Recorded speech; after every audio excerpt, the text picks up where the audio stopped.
kabisa katika zoezi muhimu la uzinduzi wa mradi wa uboreshaji wa huduma ya maji katika kata ya Kigorwila. Tunaishukuru serikali ya awamu ya 6 inayoongozwa na Mheshimiwa Dr. Samia Suluhu Hassan, Rais wa Jamhuri ya Muungano wa Tanzania, kwa kutuwezesha na kuboresha huduma ya upatikanaji wa maji safi na salama kwa wananchi wa halmashauri ya manispaa ya Morogoro. Dr. Samia oye! Huduma za maji oye! Mheshimiwa Mkuu wa Wilaya ya Morogoro, na viongozi ambao tumeambatana hapa, Mwenge umefika hapa, umepokea taarifa. Mara baada ya kupokea taarifa, Mwenge umekagua mradi wetu. Mradi uko vizuri, umekamilika na unatoa huduma kwa wananchi.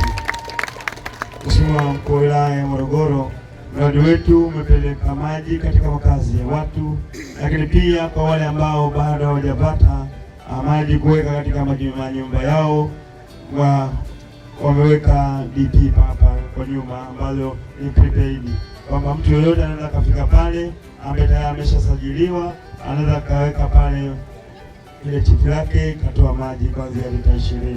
Kwa hiyo Mheshimiwa Mkuu wa Wilaya, kazi kubwa imefanyika, wananchi wanapata maji safi na salama katika maeneo yao ya karibu. Kwanza kabisa ni sana Mheshimiwa Rais Daktari Samia Suluhu Hassan, baada ya kuona kuna changamoto ya maji katika manispaa yetu, hasa katika eneo hili la kata ya Kigorwila. Mheshimiwa Rais katoa fedha nyingi ileta katika mamlaka ya maji hapa katika mji wetu huu wa manispaa Morogoro, na wao wamefanya kazi kwa haraka kuendelea kuwapelekea maji wananchi katika maeneo yao, lakini hata kwa wale ambao walikuwa bado hawajapata maji katika majumba yao katika kata hii ya Kigorwila, basi wakaweka hapa ambapo ni katikati ya maeneo ya watu, kwamba watu hawa sasa watakuja kuchukua maji katika eneo hili. Kwa hiyo tunampongeza sana, kumshukuru Mheshimiwa Rais kwa kazi kubwa ambayo anaifanya kwa wananchi wake, hasa wananchi wa Kigorwila hapa katika manispaa ya Morogoro. Dr. Samia oye! Baada ya kusema hayo, Mheshimiwa Mkuu wa Wilaya ya Morogoro, Mwenge umefurahishwa sana na ujenzi huu wa mradi na kuwapelekea watu wananchi maji yaliyoko hapa na tayari kuzindua mradi wetu wananchi kutumia maji.